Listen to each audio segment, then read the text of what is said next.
उनको क्या पता हो ड्रामा क्या है।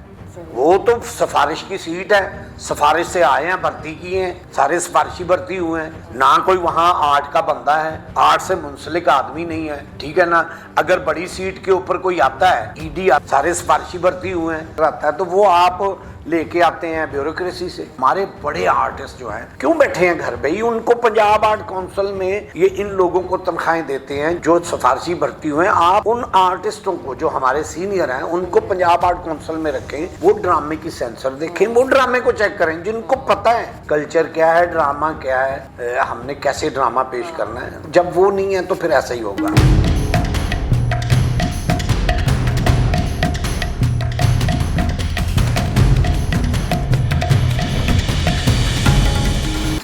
बिस्मिल्लाहिर्रहमानिर्रहीम, अस्सलाम वालेकुम। मैं हूं आपकी मेज़बान एनी बाज और आप देख रहे हैं विजन वाइब। अपने तमाम देखने वालों को खुशामदीद कहेंगे।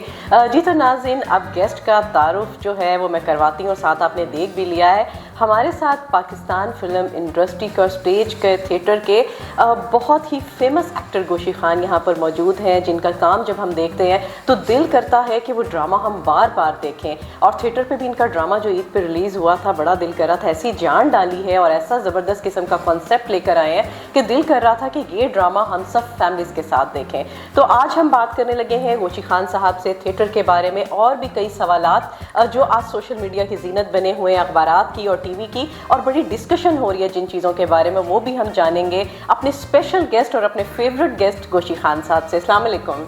वालेकुम अस्सलाम। कैसे हैं आप?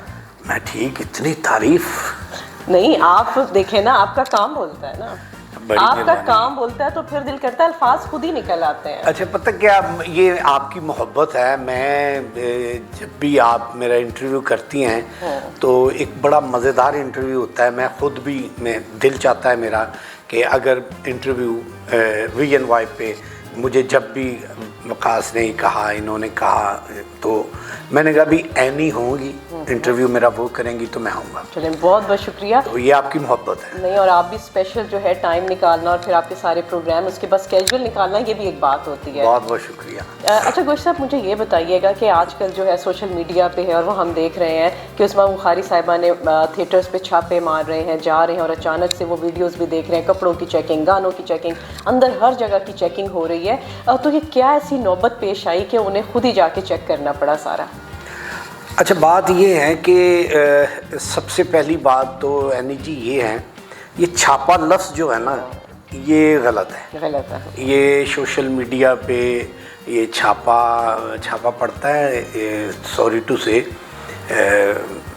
गलत जगह पे बिल्कुल, जहाँ जुआ हो रहा हो, जहाँ कोई ऐसा गैर कानूनी काम हो रहा हो, वहाँ छापा पड़ता है। थिएटर जो है ये एक बाकायदा, मेरा मतलब है, ऐलान किया जाता है कि जी फ़लाँ दिन से हम ड्रामा कर रहे हैं और पब्लिक को कहा जाता है आके देखें।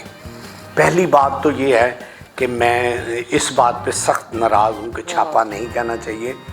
दूसरी बात, उनको नौबत क्यों पहुँची, वो क्यों आई, उस पे मैं बात करूँगा कि शुक्र अल्हम्दुलिल्लाह कोई तो ऐसा आया जिन्होंने ये सोचा कि थिएटर जो है वो बहुत गलीज़ हो रहा है और बड़ा और डगर पे जा रहा है। तो इस पे मैं गवर्नमेंट ऑफ पंजाब को, मोहतरमा मरियम नवाज़ साहिबा को और उस्मा बुखारी साहिबा को मैं बाकायदा मुबारकबाद देता हूँ कि उन्होंने एक बहुत बहुत अच्छा कदम उठाया। इससे पहले मैं जो है वो मुबारकबाद दूंगा इनसे पहले आमिर मीर साहब और मोहसिन नकवी साहब, जिन्होंने निगरान गवर्नमेंट में इसको बंद किया था और उन्होंने एक एक्ट बनाया था। और उस एक्ट में मैं आपके इस विजन वाइब के ज़रिए मोहतरमा उस्मा बुखारी साहिबा से रिक्वेस्ट करना चाहूँगा कि मैडम, मैं उस ड्रामा एक्ट कमेटी का मेंबर हूँ और ये जो कैमरे लगे हैं ये मेरा आइडिया था। अच्छा। यस, जो थिएटरों में कैमरे लगे हैं मेरा आइडिया था। सही। और कुछ भी हैं जो एक्ट में वो भी मेरे एडिट, यानी कि 3-4 चीज़ें तो मस्ट उन्होंने उसमें ऐड की हैं, वो अल्हम्दुलिल्लाह वो मेरी कहीं मतलब आपके आइडियाज जो आपने दिए हैं फिर वो इम्प्लीमेंट हुए हैं। गवर्नमेंट ऑफ पंजाब ने तभी वो कैमरे लगाए हैं, एक्ट में मैंने कहा था कि ये करें। अच्छा, ज़बरदस्त हो जी हाँ। सही। और दूसरे नंबर पे ये है कि जाके चेकिंग करनी और सारा कुछ करना, ये बड़ा अच्छा कदम है। लेकिन मैं आपके इस चैनल के ज़रिए अज़मा बुखारी साहबा को रिक्वेस्ट करूँगा कि बराए मेहरबानी स्टेक होल्डर जो हैं उनके साथ बिल्कुल आपको मीटिंग करनी चाहिए। मैं भी उस मीटिंग में आना चाह रहा हूँ, मुझे भी बुलवाइएगा। मैं आपसे सेपरेट भी मिलना चाह रहा हूँ, कुछ चीज़ें हैं जो कि मैं आपको बताना चाह रहा हूँ, तो मुझे अगर आप टाइम देंगी तो मैं आपको बताऊँगा। दूसरे नंबर पे ये है एनी जी, थोड़ी सी बात इसलिए लंबी हो रही क्योंकि आपने क्वेश्चन थिएटर का छेड़ दिया। थिएटर पे बहुत सी चीज़ें जो है ना वो ठीक होने वाली हैं, मतलब बिखरी नहीं है, बिखरी हुई हैं, ठीक होने वाली हैं।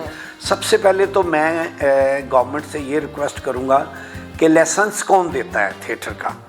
गवर्नमेंट देती है, कोई बंदा थिएटर खुद तो नहीं खोल सकता, गवर्नमेंट लाइसेंस देती है। और गवर्नमेंट क्यों लाइसेंस देती है? जबकि एक प्रॉपर थिएटर ही नहीं है तो लाइसेंस क्यों दिया जा रहा है? एक तो बात ये। दूसरी बात ये है कि मेरा ख्याल है, मुझे आइडिया नहीं, पंजाब में 60 या 70 थिएटर्स हैं। अच्छा। मैं गवर्नमेंट ऑफ पंजाब को, पंजाब आर्ट काउंसिल को, जो इनके करता धरता है, मैं उनको ये कहना चाहता हूँ कि आपके पास 60, 65 या 70 राइटर हैं थिएटर के? नहीं है। डायरेक्टर हैं? नहीं है।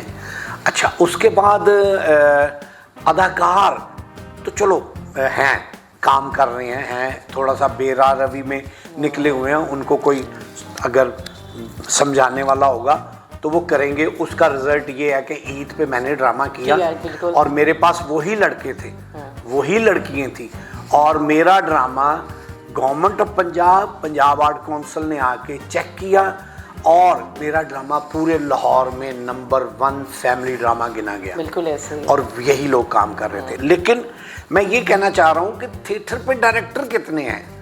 डायरेक्टर नहीं है, राइटर नहीं है, फिर थिएटर किधर जाएगा? जाहिर है थिएटर ख़राब होगा। हमें राइटर पैदा करने चाहिए, हमें डायरेक्टर पैदा करने चाहिए। अब आउटडोर जो है, आउटडोर मीन्स के जो लाहौर से बाहर थिएटर है, वहाँ तो जो प्रोड्यूसर के चाय लेके आ रहा है, प्रोड्यूसर के ड्रामे के अलावा जो काम कर रहा है, प्रोड्यूसर कहना चल तू डायरेक्टर हो जा। अच्छा, वहाँ तो ये माहौल है। यस है। आप डायरेक्टरों को बुलाएं। मैंने अभी पिछले दिनों, हमारे दोस्त ही हैं, भाई हैं, उन्होंने इंटरव्यू दिया कि जी डायरेक्टरों को रजिस्टर्ड किया जाए। मैं उनको ये कहना चाहता हूँ, भाई कितने डायरेक्टर हैं जिनको रजिस्टर्ड किया जाए? गिनती के हाथ के ऊपर डायरेक्टर नहीं आते। कितने डायरेक्टरों को रजिस्टर्ड किया जाएगा? नहीं, बुलाया जाए, उनके इंटरव्यू किए जाएं और उनसे पूछा जाए ड्रामा क्या है, लफ्जी मैंने ड्रामा के क्या है, यही नहीं पता होगा इनको। एक्टर के लफ्जी मायना क्या है नहीं पता होगा, लेकिन डायरेक्टर बने हुए हैं, नाम लिख रहे हैं। क्यों लिख रहे हैं? प्रोड्यूसर के साथ उनकी वो है, या सॉरी टू से जिसकी 2-4 लड़कियां जो हैं बड़ी वाली, उसके साथ उसके ताल्लुक है, तो वो डायरेक्टर हो गया। यहाँ तो इनके कोई क्राइटेरिया नहीं है। ना कोई क्राइटेरिया नहीं है। इसी वजह से ये सारा खराब हुआ है। गोशी साहब देखिए ना, थिएटर हमारा होता था पहले, फैमिलीज देखती थी और उससे हम लोग सीखते थे, तो अब कितनी चेंजिंग्स आ गई हैं। इसीलिए आई है ना जी। देखें, जिस घर में बड़ा नहीं होगा वो घर खराब हो जाएगा। बहुत अच्छी बात, ठीक है ना। थिएटर के ऊपर ना कोई राइटर है इस वक्त और ना ही कोई डायरेक्टर है। और मैं इस बात का जिम्मेदार जो है ना जी, इन आर्टिस्टों को या इन प्रोड्यूसर हज़रात को नहीं ठहराता, मैं काउंसिल को, पंजाब आर्ट काउंसिल को ठहराता हूँ कि आप लोग को कैसे आप इजाज़त दे देते हैं कि एक बंदा डायरेक्टर ही नहीं है, उसको पता ही नहीं है स्टेज का अप एंड डाउन, सेंटर क्या चीज़ें हैं, स्टेज की डायमेंशन क्या है। आप उसको उसका ड्रामा चेक करके उसको सेंसर कर देते हैं, उसको ओके कर देते हैं। कैसे करते हैं? पंजाब आर्ट काउंसिल जो है वो इस चीज़ की सबसे पहले जिम्मेदार है। पंजाब आर्ट काउंसिल जो ड्रामा चेक करने जाते हैं वो कौन है? मैं अज़मा बुखारी साहबा से पूछना चाह रहा हूँ कि जो ड्रामा चेक करने जाते हैं वो कौन है? वो आर्ट काउंसिल में कोई क्लर्क है, अच्छा, ठीक है जी, कोई वो क्या कहते हैं नायब कासद है, वो ड्रामा चेक करने जा रहा है। उनको क्या पता वो ड्रामा क्या है? वो तो सिफारिश की सीट है, सिफारिश से आए हैं, भर्ती किए हैं, सारे सिफारिशी भर्ती हुए हैं, ना कोई वहाँ आर्ट का बंदा है, आर्ट से मुंसलिक आदमी नहीं है, ठीक है ना। अगर बड़ी सीट के ऊपर कोई आता है, ईडी आता है, एग्जीक्यूटिव डायरेक्टर आता है, तो वो आप लेके आते हैं ब्यूरोक्रेसी से, आप आर्टिस्टों में से तो कोई नहीं लेके आते। हमारे देखें, हमारे बड़े आर्टिस्ट जो हैं वो घर बैठे हुए हैं।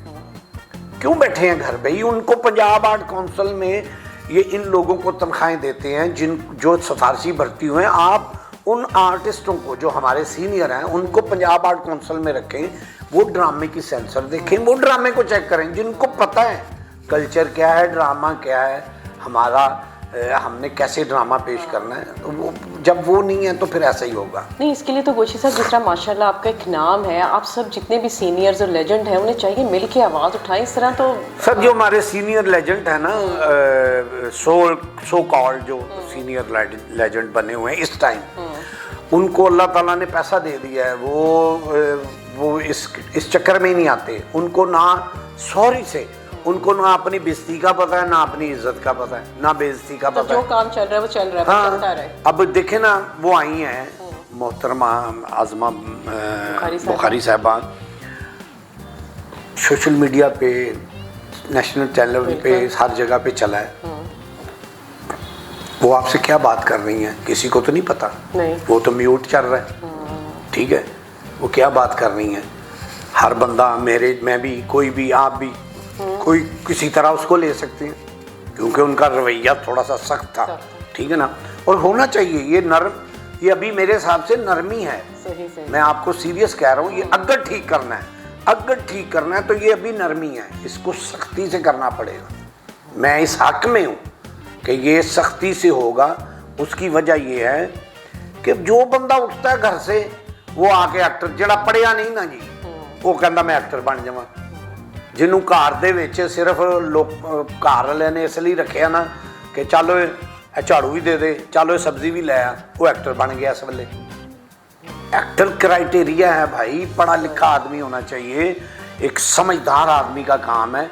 ठीक है, हमारे यहाँ बहुत बहुत अच्छे एक्टर अनपढ़ हैं, इसमें कोई शक नहीं, लेकिन वो एक ख़ास बंदे होते हैं जिन पे रहमत होती है, जैसे अमानुल्लाह साहब है कि रब की एक रहमत थी, ठीक है ना जी। लेकिन ये एक पढ़े लिखे लोगों का काम है, फैमिली को दिखाना है आपने थिएटर, तो ये इसका हल नहीं है गवर्नमेंट के पास, सॉरी टू से। पंजाब गवर्नमेंट को इसका हल भी निकालना चाहिए, और मेरे पास इसका हल है, मेरे पास हल है। मुझे बुलाएं, मैं आपके पास आऊँ, मैं आपको हल बताऊँ, इधर भी बता सकता हूँ। देखें, इंग्लैंड में चले जाएं ना NEG, और वहाँ हर किस्म का थिएटर है, चूँकि वो एक आज़ाद ख्याल लो। देखें, मैं प्रोड्यूसर हूँ, ठीक है ना, मैं पैसा लगाता हूँ, तो मैं पैसा लगाऊंगा, अगर मैं 200 रुपया लगाता हूँ तो मेरे जहन में होगा मुझे 100-200 आएगा साथ आए, बिल्कुल, ठीक है ना, मैं तभी पैसा लगाऊंगा। जो प्रोड्यूसर है ना, वो पैसा कमाता है, ये पैसा कमाने वाला काम नहीं है। जब पैसा कमाएंगे तो पैसा कमाने के लिए आपको SOPs के खिलाफ भी जाना पड़ेगा, आपको हर तरह का काम भी करना पड़ेगा जो थिएटर पे होता रहा है, ठीक है ना जी। तो इसलिए मैं गवर्नमेंट को कहता हूँ, और अलहमरा आर्ट काउंसिल और पंजाब आर्ट काउंसिल को कहता हूँ कि खुदारा अपने हॉल खोलें, अपने हॉलों का किराया कम करें। आर्ट का जो है ना, वो एक आप आर्ट को प्रमोट करने वाले अदारे हैं, आप ना कि आप आर्ट को बेच के पैसा कमाएं। आपको गवर्नमेंट भी पैसे दे रही है, हाल के किराया रखें, आप इतना रखें कि आपका AC भी निकल जाए और आपकी वो चीज़ें भी निकल जाएं। 7-7 लाख रुपया तो नहीं ना, नहीं, तो 8 नहीं, बिल्कुल ऐसे ही है। तो ये गलत है, ये चीज़ गलत है। जब आप ये करेंगे, फिर जो वहाँ 8 लाख रुपया देगा और साथ कास्ट बनाएगा, सारा कुछ बनाएगा, वो फिर चाहेगा कि मैं थोड़ा सा कुछ और भी करूं और ज़ाहिर पैसे और मज़ीद पूरे भी तो करने हैं ना। गुलशन, वैसे पहली दफ़ा आपने ऐसा ब्रीफ किया कि मुझे समझ आ गई और यकीनन जो देख रहे होंगे उन्हें भी पता चल रहा होगा कि असल में थिएटर क्या है, क्या मकसद है। आपको समझ आएगी, देखने वालों को समझ आएगी, लेकिन जो करता धरता है ना उनको नहीं आएगी। आपका पैगाम आप जहाँ पहुँचाना जा रहे हैं ना, मुझे लग रहा है कि वो आपका पैगाम ज़रूर। हाँ, मैम मुझे बुलाएं, मैं उनको बताता हूँ कि देखिए मेरा जो है ना, मैं चिल्ड्रन थिएटर से इस वक्त मैं वाहिद थिएटर पे अदाकार हूँ जो चिल्ड्रन थिएटर से होता हुआ कमर्शियल थिएटर में आया। तो इसका मतलब है मैंने प्राइमरी से लेके तो यूनिवर्सिटी में आया हूँ, तो मुझे सारा पता है, मुझे हर चीज़ का पता है। तो बच्ची साहब, जो आपका सफ़र शुरू हुआ थिएटर का, वो बड़ा प्यारा दौर चलता आया, तो अब जाके जो क्राइसिस में आया, इसको कितनी देर होगी और आप क्या समझते हैं कि पहले के थिएटर में और अब के थिएटर में जो इतना डिफरेंस आया, वो आया क्यों और क्या चीज़ें पहले थी और अब नहीं है वो? देखें, वक्त जो है ना जी, जैसे देखें पहले टेलीफोन होता था घर में, ठीक है ना जी, वक्त ने चेंज लिया, मोबाइल चेंज हुए, मोबाइल की हर चीज़ जो मॉडल जो है वो चेंज आते गए। अब कहाँ पहुँच गए हम, हमारे हाथ में सब कुछ है, पूरी दुनिया हमारे हाथ में, ठीक है ना। इसी तरह थिएटर जो है ना जी, वो जिद्दत की तरफ जाने की बजाय ना वो बेहरा रवी और वल्गैरिटी की तरफ चला गया, करप्शन की तरफ चला गया। जिद्दत की तरफ जाना चाहिए था। जैसे दुनिया जदीद हो रही है, थिएटर को भी जदीद होना चाहिए था। अब मैंने वो जदीद करने के लिए कोई मुझे कहना भी तू बैठा बात कर रहा है कि जिद्दत और जदीद, तो तुमने क्या किया? तो मैंने जदीद दौर का स्क्रिप्ट लिखा, ड्रामा लिखा जदीद दौर का, कि मैंने कैसे लाइट से खेलना है, ठीक है, कैसे मैंने सेट से खेलना है, सेट को कैसा लगाना है और लोगों को एंटरटेन कैसे करना है, एक नई चीज़ वो मैंने एक स्क्रिप्ट लिखा। लेकिन चूँकि ना कोई अदारा हमें वो इज्जत देता है, ना ही गवर्नमेंट जो है वो कुछ ये सोचती है कि भी बुलाएं, जो बंदा काम करने वाला ना उसको नहीं बुलाएंगे, ये मैं आपको बता दूं। वो बड़ा वो थे आमिर मीर साहब, अल्लाह उनको ज़िंदगी दे, मोहसिन नकवी साहब, जिन्होंने ढूंढ के मुझे निकाला और मुझे मेंबर बनाया, और मैं अल्लाह की कसम मुझे नहीं पता मुझे किस बंदे ने रिकमेंड किया। अच्छा, खुदा की कसम मुझे नहीं पता, मैं अपने काम की कसम खाता हूँ, मुझे नहीं पता। लेकिन चूंकि दौर उनका था, करता करता वो थे, तो मैं तो उनको ही कहूँगा, ठीक है ना। तो उन्होंने मुझे बुला के ये सारा काम किया और मैंने जो मेरे ज़हन में था मैंने उनको बताया कि इसको रोकने के लिए ये चीज़ें होंगी, अगर आप ये करते हैं तो ये रुक जाएगा। लेकिन अभी भी बहुत कुछ है, अगर मुझे बुलाएंगे तो मैं उनको लीकेज बताऊंगा।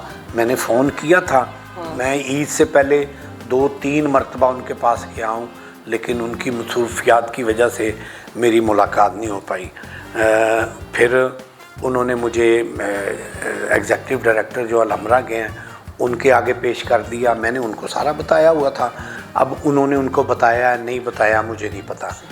तो अभी कुछ दिन कल परसों मैंने फ़ोन किया था उनके पीए को और मैंने कहा था कि जी मेरी मुलाकात करवाएं, तो देखें अगर मुलाकात होगी तो फिर कुछ ना कुछ नया भी करेंगे इंशाल्लाह ताला। जिस तरह आप ब्रीफ कर रहे हैं, जिस तरह बातें कर रहे हैं, तो एक उम्मीद हो गई है कि लगता है हम फैमिली के साथ जल्द अज जल्द जो है ना वो देखेंगे। यस, मैं आपको एक बात बताऊं, ये जो लोग काम कर रहे हैं ना, मेरे भाई हैं अदाकार भी और जितने भी लोग काम कर रहे हैं, प्रोड्यूसर हज़रात भी, उनको शायद ये बात का अंदाज़ा नहीं है कि अगर आप फैमिली के लिए ड्रामा बनाएंगे ना तो आप बहुत ज़्यादा पैसे कमा सकते हैं। उसकी वजह यह है कि अभी वल्गैरिटी देखने के लिए एक बंदा आता है या उसके साथ 2-3 दोस्त आ जाते हैं। जब आप फैमिली ड्रामा करेंगे तो पूरी फैमिली आएगी। हाँ बिल्कुल ऐसे, ठीक है। और जब पूरी फैमिली आएगी और हॉल में फैमिलीज बैठी होंगी तो आप पैसे भी कमाएंगे और इज्जत भी कमाएंगे और इंटरटेनमेंट भी होता है। और ये होता है जैसे हमारे ड्रामे बहुत अच्छे जा रहे हैं, सुपर डुपर हिट जा रहे हैं, थिएटर को एकदम से देख के जैसे भी हम गुजर रहे होते हैं, पोस्टर और वो गाने थोड़ा सा भी होता है तो नहीं थिएटर के पास मतलब ये। हाँ, अभी उन्होंने मेरा ख्याल कुछ गाने जो हैं, कुछ नहीं बहुत सारे गाने बैन किए हैं और करने चाहिए। और कुछ देखें ऐसे लोग हैं मैं उन लोगों पे बहुत हैरान हूँ एनी जी, पढ़े लिखे भी हैं, देखें अक्ल तो अल्लाह ने देनी ना। अब वो पढ़े लिखे लोग कह रहे हैं जी फिल्म च गाना चल गया, थिएटर ते क्यों नहीं चल सकता? ओ भाई फिल्म पर्दा है, वहाँ जिंदा नहीं खड़ी वो। हाँ, ये तो लाइव है, ये जिंदा खड़ी है सामने। तुम्हें ये समझ नहीं आती? वो स्क्रीन पे करे कुछ तो कोई और बात है, लाइव करेगी तो उसका इम्पैक्ट बहुत गंदा होगा। ये सही कही, बहुत लोग इस तरह बात इनको समझ ही नहीं आती कि जी फिल्म के लिए गाने सेंसर हुए थे तो थिएटर पे क्यों नहीं हो रहे? तो तभी तो गंद हुआ है कि वो गंदे गाने करके गंदे एक्शन कर रही थी, तभी बंद हुई। तो ये बड़ा अच्छा किया है। अभी और गाने हैं, निकलेंगे और गाने। अभी भी काफी लंबी लिस्ट हम देख रहे थे, जी, काफी जी, ज्यादा उन्होंने हाँ plan जी, की हाँ है। अच्छा खुशी साहब, मुझे एक और चीज़ बताइएगा जो बड़ा स्पेशल मैं पूछना भी चाह रही थी आपसे, कि गवर्नमेंट जो है वेलफेयर फंड भी देती है जो आर्टिस्ट हैं, बीमार हो गए या कोई परेशानी या प्रॉब्लम का शिकार है। कुछ वीडियोस भी हम देख रहे थे तो सोशल मीडिया पे भी, तो इन चीज़ों का बताइएगा कि वाकई फंड मिलता है या क्या चीज़ें हैं? अच्छा, पता क्या, एक तो ये है कि जो बीमार होते हैं ना आर्टिस्ट, उनके लिए गवर्नमेंट एक स्पेशल अनाउंस करती है, जैसे कि लकी डियर के लिए भी किया 25 लाख। अच्छा, ज़्यादा, हाँ जी, गवर्नमेंट ऑफ पंजाब ने उनको 25 लाख रुपया दिया है। और इसी तरह और भी आर्टिस्ट हैं जो बीमार होते हैं, उनको गवर्नमेंट देती है। सही।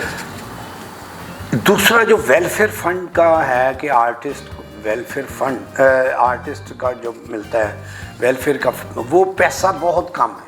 अच्छा। वो मैं रिक्वेस्ट करना चाहता हूँ गवर्नमेंट से कि उस पैसे को बढ़ाएं। 5-7 हज़ार रुपया क्या करता है? वो तो कुछ भी नहीं मैटर। हाँ, साल बाद आप दें 5 हज़ार रुपया, उसकी तो कोई वैल्यू नहीं है। बिल्कुल नहीं। तो एक तो ये है कि एक पैसे जो हैं एक रिजनेबल रखे जाएं आर्टिस्टों के लिए।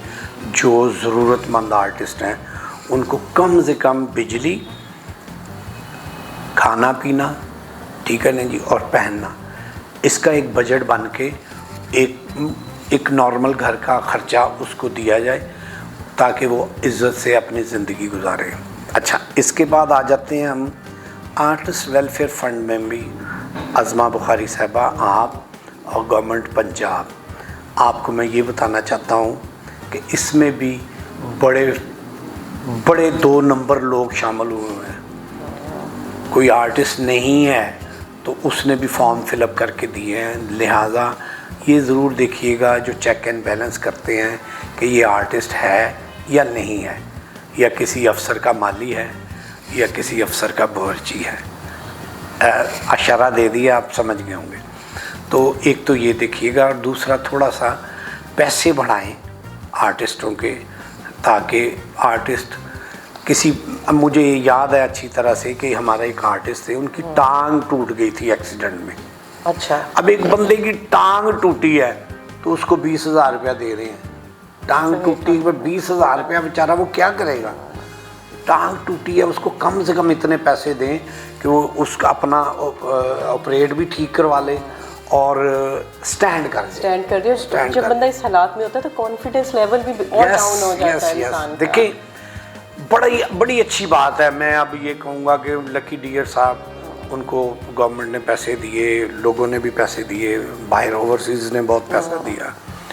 फिर उनकी बच्ची का इंटरव्यू आ गया। एक अजीब सा दुनिया में हमारा जो आर्टिस्ट है वो, उसके मुतल्लिक ये हो गया कि यार इन्होंने पैसे मिले तो इन्होंने हूँ अपने बच्चियां लड़ना शुरू करता है, अपने बच्चियां नाल कर। तो इसको भी मद्देनज़र रखते हुए मेरे ख़्याल में ये है कि कोई आर्टिस्ट ऐसा हो उसको कम से कम गवर्नमेंट की कारोबार करवा दे। सही। ये भी अच्छी सजेशन है। हाँ। कारोबार करवा दे, कैश देंगे तो जब कैश देंगे तो यूँ लड़ाइयाँ होंगी। आप उसको कोई कारोबार करवा दें, उससे पूछें कि आप क्या करना चाहते हैं। ठीक है, रेडी लाना चाहते हैं रेडी ला लो, दुकान करना चाहते हैं दुकान करा ये सही कहा आपने। ठीक है ना। इस तरह एक तो वो फैमिली में भी देख, पैसा जब आता है ना गरीब आदमी के पास, तो फैमिली में भी बड़े बड़े खड़े हो जाते हैं, जैसा कि लकी डियर के साथ हुआ। तो कोई ऐसा काम कर लें कि वो अपने बच्चों का रिस्क जो है ना वो आराम से कमाता है। बिल्कुल ऐसे ही है, ये भी सही का गुस्सा। तो ये भी हो सकता है। बाकी रब का मामला है, उसमें हम तो बोल नहीं सकते।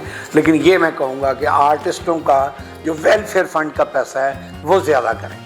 अच्छा गोशी साहब, मुझे ये बताइएगा, थिएटर के हवाले से तो हम बातचीत कर रहे हैं, आप ये बताइएगा जिस तरह कहा जाता है कि हर कामयाब मर्द के पीछे एक औरत का हाथ होता है, तो आप इतने कामयाब हैं, आपके पीछे किस औरत का हाथ है, अब ये हमें बताइए। अच्छा, सबसे पहली बात तो ये है कि माइंड ना कीजिएगा, जी जी, औरत जो है ना वो हाथ ही कामयाब मर्द के पीछे रखती है। मैं आपको सीरियस बता रहा हूँ, वो नाकाम बंदे को तो छोड़ के चले जाती है, कामयाब बंदे के पीछे हाथ रखेगी औरत। ये मुहावरा किसी ज़माने में ठीक था। अब इस दौर में फिट नहीं है। इस दौर में औरत हाथ उसी पे रखती है जो कामयाब हो। तो ये थोड़ा सा ना ये चेंज कर लें अब, चेंज, हाँ जाहिर है टच सिस्टम आ गया है, फ़ोन, तो ये भी चेंजिंग आएगी। नहीं गोशी साहब, बड़ा मज़े का जवाब दिया आपने ना, ये हम सबका कॉन्सेप्ट चेंज कर दिया इन्होंने कह दिया बस नहीं। वाकई यही होता है कि जब आप देख लेते हैं ना, हो ही ऐसा गया। हाँ जी, मैं इसलिए कह रहा हूँ कि देखें, मेरा जो फील्ड है उसमें मैं देखता हूँ कि जो बंदा रूटीन में काम कर रहा है, जो बंदा एक के बाद दूसरा ड्रामा कर रहा है, उसके पीछे बेशुमार हमारे आर्टिस्ट भी, लड़कियाँ भी लड़के भी होते हैं और वो साथ साथ चल रहे होते हैं। लेकिन जब वो बैक कुछ अरसे के लिए घर बैठता है, बल्कि एक स्पेल ही बैठता है, तो कोई भी नहीं पूछता। तो वो जो घर बैठी होती है ना, वो भी नहीं पूछती। बिल्कुल ऐसे। तो वो बड़ी कोई ज़माना था जब ये होता था, अब वो ज़माना नहीं है, चेंज हो गया, जिद्दत आ गई, बहुत ज़्यादा जिद्दत आ गई। और ये जो जिद्दत पसंद है ना, ये क्या कहते हैं, एक ना एक दिन मुंह की भी खाएंगे। सही से ज़्यादा जिद्दत पसंद नहीं होना चाहिए, नहीं होना चाहिए। यस, जैसे आप हैं बैठे हैं, बस ये ऐसे होना चाहिए बस। ये आपकी मोहब्बत है। नहीं गोशी साहब, आप बात इतनी अच्छी करते हैं कि वो बात में वजन होता है, फिर दिल करता है कि आपकी तारीफ़ की जाए। तो गोशी साहब, बहुत अच्छा लगा आज का प्रोग्राम आपके साथ, थिएटर के हवाले से आपने बड़ा अच्छा ब्रीफ किया है, और जो मैसेज आप डिलीवर करना चाह रहे हैं ना, तो मुझे लग रहा है कि मैसेज आपका यकीनन पहुँचेगा, और एक दिन होगा कि हम सब फैमिलीज़ के साथ जा रहे होंगे, ड्रामे देखेंगे। यस, और ये क्रेडिट में देखिए, मैं ये कह रहा हूँ कि ये क्रेडिट वाकई ये गवर्नमेंट ले रही है और इनको देना चाहिए ये क्रेडिट। और ये अगर ये कर गए तो आप यकीन करें आने वाली नस्लें हमारी ठीक हो जाएंगी। देखें, आपका इंटरव्यू मेरे ख्याल थोड़ा सा ज़्यादा हो जाएगा, लेकिन ये मैं लास्ट बात करने लगा हूँ। हम जब अपनी जवानी में थे ना, या हम जब स्कूल कॉलेज में पढ़ते थे, तो हम देखते थे फिल्म देखते थे, रशी कपूर साहब को देखते थे और वहीद मुराद साहब को देखते थे, और ये देखते थे उनका हेयर स्टाइल क्या है और उन्होंने क्या शर्ट पहनी हुई है, रशी कपूर ने क्या स्वेटर पहना हुआ है, तो हम वो नकल करते थे। आर्टिस्ट ये है जिसको दुनिया नकल करे, ठीक है ना। इसी तरह ये बेरारवी जो हो रही है, दुनिया नकल कर रही है, हमारी नस्लें ख़राब हो रही हैं, और हमने अल्लाह को जवाब देना है। और ये जो लोग हैं जो इस वक्त अज़मा बुखारी साहबा कर रही हैं या CM पंजाब कर रही हैं, ये आप यकीन करें कि मैं इनको 200 नहीं 1000 नंबर देता हूँ कि ये बहुत अच्छा कर रही हैं आप, और इससे हमारी आने वाली नस्लें जो हैं वो अल्हम्दुलिल्लाह ठीक होंगी इंशाअल्लाह ताला। बाकी गोशी साहब, आपका बहुत बहुत शुक्रिया कि आप हमारे प्रोग्राम का हिस्सा बने, हमें बहुत एंजॉय किया। आपका भी बहुत बहुत शुक्रिया, इनका भी बहुत। विजन वाइब बिल्कुल ऐसे ही है। जी तो नाज़रीन, गोशी साहब मौजूद थे, आपने देखा थिएटर के हवाले से बातचीत हुई, और कई चीज़ें जो हैं हमें नहीं पता थी वो मंजर आम पर आई हैं कि किस तरीके से हम क्या चीज़ें इम्प्लीमेंट करेंगे तो हम फैमिली के साथ थिएटर को देख सकेंगे। और उम्मीद है कि इंशाअल्लाह ताला जिस तरह गवर्नमेंट इनिशिएटिव ले रही है और जो हमारे जो लेजेंड हमारे साथ बैठे हैं जिस तरह से ये मशवरा दे रहे हैं, तो एक दिन होप है कि उम्मीद की जो किरण है वो हम सब आपके साथ जो है वो जीती जागती देखेंगे। और यहाँ पे इंशाअल्लाह ताला दोबारा मिलेंगे एक नए प्रोग्राम के साथ। रखिएगा अपना ढेर सारा ख्याल। अल्लाह निगहबान।